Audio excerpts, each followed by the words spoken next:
Welcome vision and planning. इस video episode में आपका एक बार फिर स्वागत है। पिछली बार जब मैं आया था तो SSC CGL tyre 1 and tyre 2 और इसके अलावा एसबीआई पीओ प्री और मेन इसकी स्ट्रैटेजी को लेकर आया था। एक स्ट्रैटेजी बनाई और उसके तहत एक मुहिम शुरू हुआ। लेकिन इस मुहिम के दौरान मैंने 2 महीने का प्रोग्राम बनाया था कि इस 2 मंथ्स में आप कैसे सक्सेस पाएंगे, और एक मिशन एसएससी सीजीएल और मिशन एसबीआई पीओ इस रूप में शुरुआत की थी। लेकिन पिछले कुछ दिनों में मैंने महसूस किया कि इसमें सारी जिम्मेदारी आप पर थी। मैंने एक्सप्लेन किया था कि 2 मंथ्स में आप मेरे वीडियोस को कैसे पढ़ेंगे, कैसे देखेंगे, कैसे प्रैक्टिस करेंगे। लेकिन मुझे ये लगा कि इसमें कुछ परिवर्तन जरूरी है। इसलिए आज का ये एपिसोड न्यू स्ट्रैटेजी के साथ है। इसमें जो पहले पूरा जिम्मा आपके ऊपर दिया गया था उसे मैं अपने हाथ में लेता हूं। इसकी वजह है कि हालांकि मेरे 300 से ज्यादा वीडियोस हैं और वो काफी हद तक सफिशिएंट एनफ हैं एग्जाम को क्वालिफाई करने के लिए। एसएससी के ख्याल से अभी तक ज्योमेट्री में कम वीडियोस हैं, उन पर आगे डाले जाएंगे, उनको भी पूरा किया जाएगा। लेकिन आज की तारीख में भी इतना बड़ा सेक्शन कवर हो चुका है कि आप फर्स्ट नहीं टॉप कर सकते हैं। आज मैं इस स्ट्रैटेजी के साथ इसलिए आया हूं क्योंकि मुझे रोज महसूस होता है कि 300 से ज्यादा सब्सक्राइबर्स रोज लगभग मेरे साथ जुड़ रहे हैं। उन्हें नहीं पता होता कि आखिर स्ट्रैटेजी क्या है। वे बार बार कमेंट्स करते हैं, मुझे बार बार रिप्लाई देना पड़ता है कि आप how to watch my videos get success in 2 months, इस वीडियो को देखिए, इसकी स्ट्रैटेजी को देखिए। लेकिन फिर भी उन्हें समझने में दिक्कत होती है। इसलिए मैंने ये तय किया कि बड़े बड़े पोस्ट जो पहले दिए जा रहे थे, जिसको अपलोड करने से लेकर के एडिट और दूसरी चीजों में काफी समय लगता था और मैं एक पोस्ट से ज्यादा नहीं कर पाता था या कभी कभी 2, तो मैं थोड़े छोटे छोटे पोस्ट लेकर आपके एग्जाम के प्रिपरेशन की अगुवाई करूं और रोज 3 से लेकर 4 पोस्ट दूं। पोस्ट इस तरह के हों जो एग्जाम में आते हैं, थोड़े आसान भी हैं, थोड़े हार्ड भी हैं, कंसेप्चुअल हैं, जो आप रोज पढ़ते हैं। उस प्रिपरेशन को मैं बल दूं, आगे बढ़ाऊं।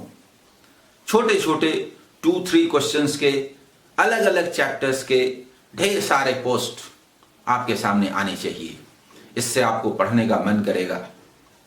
चाहे पोस्ट कितना भी छोटा हो, कॉन्सेप्ट तो मैं बोलूंगा ही। एक बार उसका कॉन्सेप्ट का भी रिवीजन होगा और नए 2-3 क्वेश्चंस आपको बनाने के लिए मिलेंगे और अलग अलग चैप्टर्स के मिलेंगे। इससे आपका उत्साह बढ़ेगा, पढ़ने का मन करेगा। ये काम मैं दोनों ही एग्जाम को ध्यान में रख करके कर रहा हूं। दरअसल बात यह है कि एक बड़ी संख्या में गरीब, गांव में रहने वाले और सुदूर क्षेत्रों में रहने वाले स्टूडेंट्स मुझसे जुड़ चुके हैं। उनकी भावनाएं इस तरह से जुड़ चुकी हैं कि बोलिए मैं कुछ अत्यधिक इस मामले में संवेदनशील हो गया हूं। जब वो ये कहते हैं कि मैं गांव में रहता हूं, मेरे पास कोई साधन नहीं है सिवाय आपके चैनल के, किसी स्थिति में से बंद नहीं कीजिएगा, मैं पूरी तरह से आप पर डिपेंडेंट हूं, तो अंदर से एक अलग तरह का एहसास होता है कि शायद मैं किसी के कुछ काम आ रहा हूं। किसी ने जम्मू कश्मीर से भी फोन किया और अरुणाचल प्रदेश से भी, बेंगलोर से भी, मद्रास से भी और दूसरे जगह से भी, और गांवों के सुदूर सुदूर क्षेत्रों से कि यहाँ पर कोई साधन नहीं है, कोचिंग की कोई व्यवस्था नहीं है, मैं पूरी तरह से आप पर डिपेंडेंट हूँ, आपके वीडियो पर डिपेंडेंट हूँ, और जियो के रूप में मुझे फ्री नेट एक्सेस मिल गया है, इसलिए ये एक वरदान है, कृपया मुझे मंजिल तक पहुंचाइए।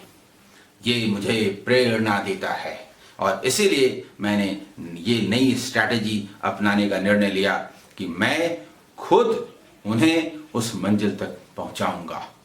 ये सोचना कि ये एसबीआई पीओ का अलग लाइन है और एसएससी का अलग लाइन है, अब उतना सही नहीं रह गया। कोर्स का बड़ा पार्ट तो एज इट इज वैसा ही है।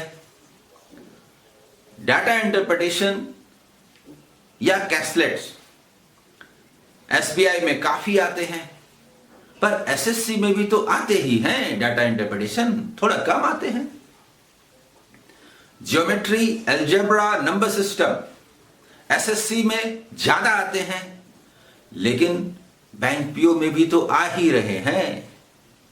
इसलिए अंतर मात्रा का है, क्वांटिटी का है, गुण का नहीं, क्वालिटी का नहीं।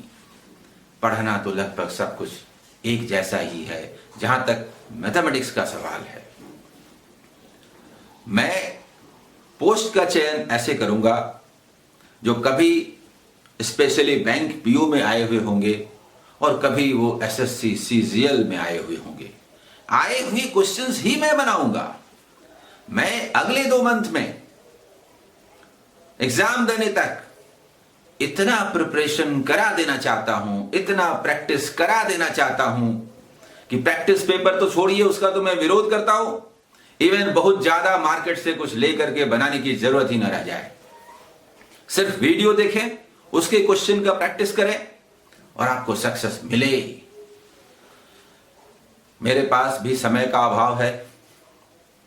मैं अपने इंस्टीट्यूट का डायरेक्टर ऑनर हूं, वहां पर पढ़ाना मेरी जिम्मेवारी है। इन सब से बड़ी मुश्किल से समय मिलता है तो मैं आपके लिए वीडियो बनाने के लिए कोशिश करता हूं और रात में 1:30-2 बजे तक काम करता रहता हूं। इसलिए कई बार बनाने में दिक्कत हो जाती है, कई बार पोस्ट करने में लेट हो जाता है। मैंने एक और मुहिम स्टार्ट किया था जनरल स्टडीज के लिए। मेरी बहुत तमन्ना है कि मैं उस क्षेत्र में भी आप लोगों का मार्गदर्शन कर सकूं। इसके लिए मैंने हिस्ट्री को चुना था और उस पर 2 ही एपिसोड्स में दे पाया हूं। पॉलिटी, भारतीय राजनीतिक व्यवस्था, इस पर भी मैं देना चाहता हूं। इससे ज्यादा अभी एक्सपेंड करने का इरादा नहीं है। जनरल स्टडीज में मैं ये 2 सेक्शन लेकर चलूंगा। मैं चाहता हूं आपका उत्साह बढ़े, आपको पढ़ने में मजा आए, आपको उस ट्रैक पर आगे बढ़ा दूं जहां आप खुद डिसीजन ले सकें, खुद पढ़ सकें। इंडियन हिस्ट्री और इंडियन पॉलिटी, भारतीय संविधान और भारतीय इतिहास, एक तरह से इसे कंप्लीट करने का वादा तो मैं नहीं करता क्योंकि ये बहुत बड़ा है। इसमें आप जैसे प्रिपरेशन कर रहे हैं करें। इसमें मैं एक एक टॉपिक चूज करूंगा। कोशिश करूंगा कि जिनका हिस्ट्री बैकग्राउंड नहीं है, जिनका पॉलिटी बैकग्राउंड नहीं है, उन्हें भी ये उनके दैनिक जीवन का हिस्सा लगे, उन्हें प्रैक्टिकल लगे, उन्हें पढ़ने की इच्छा जागृत हो और वो खुद खोज करके पढ़ना शुरू करें। अगर मैं ये इच्छा जागृत करने में सफल रहा तो मुझे लगेगा कि जनरल स्टडीज के लिए जो मेरा अभियान शुरू हुआ था वो सक्सेसफुल रहा। एक बात इसमें ध्यान रहे, मैं ये नहीं कहता कि जनरल स्टडीज का जो एपिसोड होगा उससे आईएएस का प्रिपरेशन हो जाएगा। मैं ये भी नहीं कहता कि उससे एसएससी और रेलवे का प्रिपरेशन हो जाएगा, क्योंकि एग्जैक्टली उस बात को ध्यान में रख करके अगर मैं वीडियो बनाऊंगा तो वो थोड़ा ज्यादा थ्योरेटिकल हो जाएगा और इससे मैं जनरल लोगों को जोड़ नहीं पाऊंगा।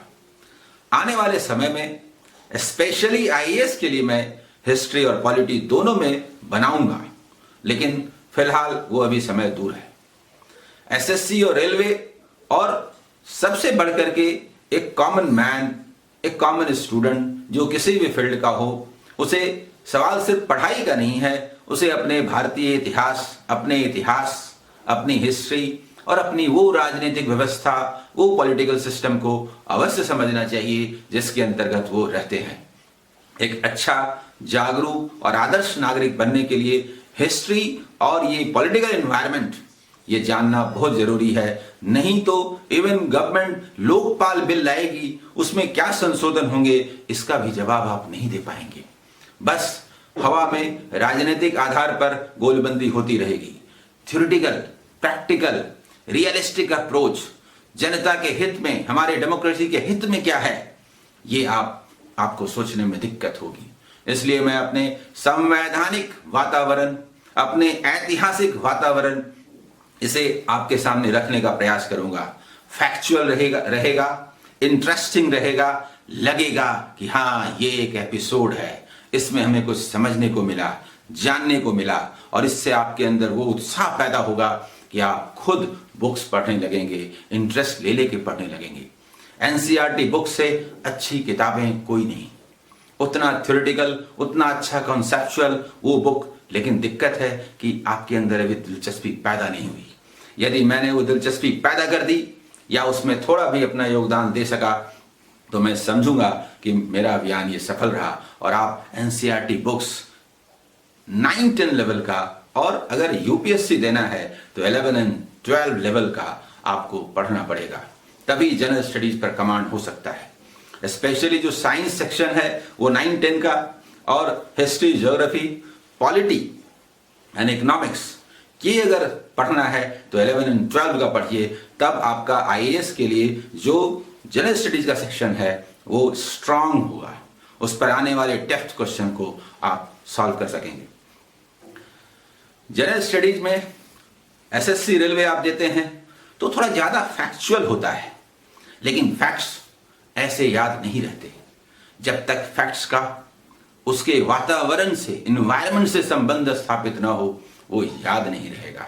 इसलिए जो भी एक घटना होती है उसके आसपास की घटनाओं को समझ लीजिए तो वो आपको याद हो जाएगा।